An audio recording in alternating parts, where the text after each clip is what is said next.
욕조 안에 가방이 하나 있습니다. 스포츠백입니다. 자물쇠가 걸려 있습니다. 그리고 그 안에 사람이 있습니다. 자물쇠는 가방 안쪽에 있었습니다. 경찰이 2010년 8월 23일 런던의 한 아파트 욕실 문을 열었을 때 발견한 것이 바로 이것이었습니다. 나체의 남성이 잠긴 가방 안에 욕조 위에 놓여 있었습니다. 이미 일주일 가까이 지난 상태로. 안녕하십니까? 저는 닥터 코르보입니다. 수백 년 동안 이 세상의 기이한 사건들을 수집해온 존재입니다. 오늘 여러분께 가져온 이야기는 제가 수집한 것들 중에서도 특히 불편한 종류입니다. 왜냐하면 이 사건은 아직 끝나지 않았기 때문입니다. 공식적으로는 결론이 났습니다. 그런데 그 결론이 두 개입니다. 서로 정반대인 두 개가. 잠시 후에 그 이야기를 드리겠습니다. 그 전에 먼저 이 가방 안에 있던 사람이 어떤 사람이었는지부터 알아야 합니다. 가레스 윈 윌리엄스, 1978년생, 웨일스 출신, 수학자. 이 세 가지만 들으면 조용한 대학 연구실 어딘가에서 커피를 홀짝이는 사람이 떠오르실 겁니다. 그리고 실제로 그는 그런 사람이었습니다. 동료들은 그를 고독하지만 능력 있는 사람이라고 묘사했습니다. 말수가 많지 않고 조용히 자기 일을 하는 사람. 직장의식 자리에서 구석에 앉아 있을 것 같은 유형. 그런데 그가 다니던 직장이 영국 정보통신본부, 약칭 GCHQ였습니다. 쉽게 말하면 영국의 신호정보기관입니다. 도청, 암호해독, 통신감청이 주 업무인 곳. 그는 그곳에서 선임 분석가로 일했습니다. 암호해독이 전공이었습니다. 31세의 나이에 그는 이미 영국 국방체계 내에서 매우 민감한 업무를 수행하는 인물이었습니다. 그리고 그의 경력에서 가장 주목할 만한 지점은 그가 GCHQ에서 MI6, 즉 영국 비밀정보기관으로 파견을 나갔다는 것입니다. 해외 첩보를 담당하는 바로 그 기관으로. 그가 런던 피물리코 지역의 아파트에 머물고 있었던 것도 이 파견과 관련이 있었습니다. 그 아파트는 보안 서비스 직원들을 위해 사용되는 숙박시설이었습니다. 국가가 제공한 집. 그는 그곳에서 혼자 살고 있었습니다. 여기까지는 완벽하게 평범합니다. 조용한 수학자, 중요한 직책, 런던의 아파트. 그런데 2010년 8월의 어느 날 이후 그 아파트에서 아무도 그를 보지 못했습니다. 마지막으로 그가 살아있는 것이 확인된 날짜는 8월 16일 무렵으로 추정됩니다. 추정입니다. 정확한 날짜조차 확실하지 않습니다. 왜냐하면 그의 시신이 발견된 것은 그로부터 일주일 가까이 지난 8월 23일이었기 때문입니다. 일주일입니다. 런던 한복판의 아파트에서 아무도 몰랐습니다. 경찰이 아파트에 들어갔을 때 욕실에서 발견한 것은 이미 말씀드렸습니다. 스포츠백, 자물쇠. 그 안에 나체 남성. 신체는 이미 상당히 부패한 상태였습니다. 일주일이라는 시간이 법의학적 증거를 얼마나 훼손했는지는 이후 수사가 얼마나 복잡해졌는지를 보면 짐작하실 수 있습니다. 초기 수사는 극도의 비밀 속에서 진행되었습니다. MI6 요원이 관련된 사건이었으니까요. 경찰과 정보기관 사이에서 정보 공개는 최소화되었습니다. 언론은 파편적인 정보만으로 헐떡였고 공식 발표는 몇 주 동안 거의 없었습니다. 투명한 수사를 기대하셨다면 상대를 잘못 고르신 겁니다. 그런데 말이죠. 법의학 검시가 진행되면서 한 가지 사실이 서서히 윤곽을 드러내기 시작했습니다. 신체의 상태와 가방의 상태를 분석한 결과 윌리엄스는 가방 안에 있을 때 살아있었던 것으로 추정되었습니다. 즉, 그는 이미 죽은 상태로 가방에 넣어진 것이 아니었습니다. 가방 안에서 사망했습니다. 그리고 여기서 이 사건의 핵심 질문이 등장합니다. 자물쇠는 가방 안쪽에 있었습니다. 어떻게 그 상태가 만들어질 수 있었을까요?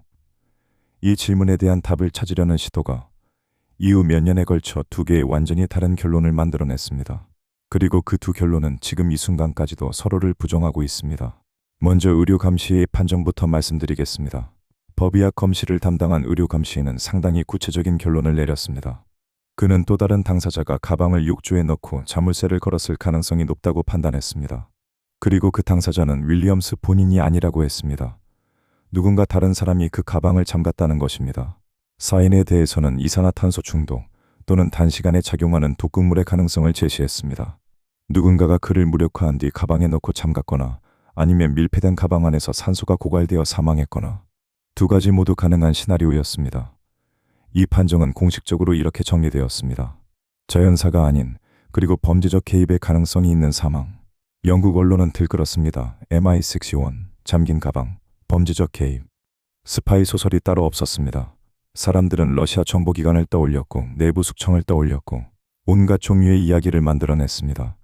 공식 기관은 아무 말도 하지 않았습니다. 국가 안보를 이유로 그리고 몇 년이 흘렀습니다. 바로 이 지점에서 모든 것이 뒤집힙니다. 런던 대도시 경찰청이 사건을 재조사했습니다.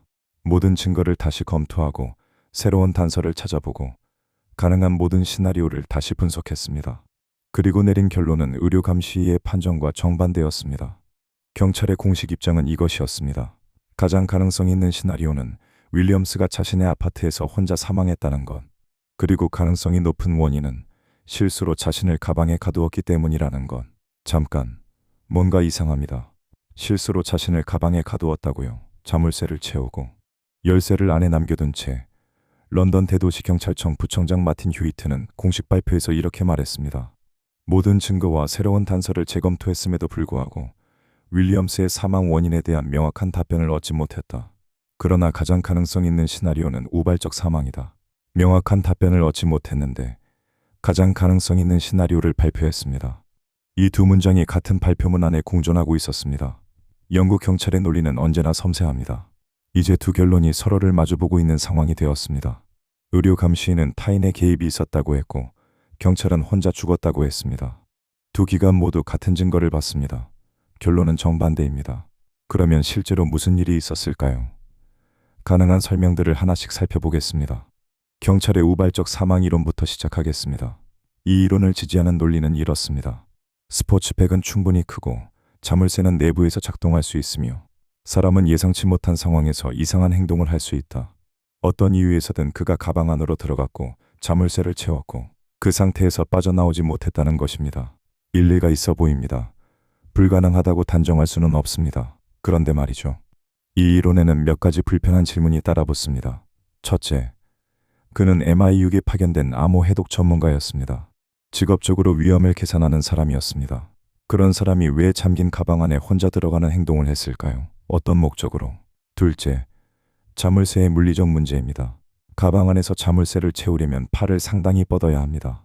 그 동작을 완료한 뒤에 팔을 다시 가방 안으로 완전히 집어넣는 것이 가능한가? 이것은 단순한 의문이 아니라 물리적으로 매우 까다로운 문제입니다. 법의학 전문가들도 이 부분에 대해 의견이 갈렸습니다. 셋째, 그리고 가장 중요한 건 의료 감시인은 또 다른 당사자의 개입 가능성을 단순한 추측이 아니라 법의학적 분석의 결과로 제시했습니다. 경찰의 재조사는 이 판정을 어떻게 반박했을까요? 공개된 내용은 없습니다. 국가 안보를 이유로. 그렇다면 타인의 개입이라는 시나리오는 어떨까요? 이 방향으로 생각하면 그림이 달라집니다. 누군가가 윌리엄스를 독극물이나 다른 방법으로 무력화한 뒤 가방에 넣고 자물쇠를 채웠다. 그리고 사라졌다. 이 시나리오는 의료 감시의 판정과 일치합니다. 이산화탄소 중독이든 단시간 작용 독극물이든 윌리엄스가 의식을 잃은 상태에서 가방에 넣어졌다면 자물쇠 문제는 해결됩니다. 다른 사람이 밖에서 잠갔으니까요. 일리가 있어 보입니다. 그런데 말이죠. 만약 누군가가 MI6 파견 요원을 런던 한복판에서 이런 방식으로 제거했다면 그것은 단순한 범죄가 아닙니다. 매우 특수한 능력과 접근 권한을 가진 집단의 소행이라는 의미됩니다. 그리고 그 집단이 누구인지를 밝히는 일은 영국 정보기관이 가장 꺼리는 종류의 수사입니다. 이것이 바로 이 사건에서 가장 불편한 부분입니다. 범죄 가능성이 있다는 것을 알면서도 그 수사를 끝까지 밀고 나갈 수 없는 구조적 이유가 존재한다는 것. 국가안보라는 이름의 벽이 진실로 가는 길 앞에 세워져 있다는 것. 윌리엄스가 작업하고 있던 구체적인 프로젝트는 공개되지 않았습니다. 그가 접근할 수 있었던 기밀 정보의 범위도 공개되지 않았습니다. 그가 MI6 파견 기간 동안 무엇을 알게 되었는지도 공개되지 않았습니다. 자유정보법에 따른 정보 공개 청구가 여러 차례 제출되었지만 대부분 국가안보를 이유로 거부되었습니다. 수사는 투명하게 진행되었습니다. 공개 가능한 부분만. 현재 공식 입장은 경찰의 재조사 결론입니다. 우발적 사망. 그러나 의료 감시의 초기 판정은 기록에서 사라지지 않았습니다. 두 결론이 동시에 존재하는 이 사건은 공식적으로 미해결로 분류되지도 않았습니다. 그렇다고 완전히 해결된 것도 아닙니다. 어딘가 그 사이에 떠 있습니다. 2010년 이후 15년이 넘었습니다. 가레스 윌리엄스는 그해 8월에 사망했고 31세였습니다. 그가 그 가방 안에 들어간 이유가 무엇이었는지 우리는 모릅니다. 자물쇠를 채운 것이 그 자신이었는지 아니면 다른 누군가였는지도 모릅니다. 그가 마지막으로 들은 소리가 무엇이었는지도 모릅니다. 우리가 아는 것은 이것뿐입니다. 2010년 8월 23일 런던의 한 욕실에서 경찰이 문을 열었습니다. 욕조 안에 가방이 있었습니다. 자물쇠가 걸려 있었습니다. 열쇠는 안에 있었습니다. 그리고 그 안에 한때 영국에서 가장 뛰어난 암호 해독가 중 한 명이었던 사람이 있었습니다. 암호는 끝내 풀리지 않았습니다. 저는 닥터 코르보였습니다. 이런 이야기가 더 궁금하시다면 구독을 눌러주십시오. 저는 도망가지 않습니다. 다만 좀 느릴 뿐입니다.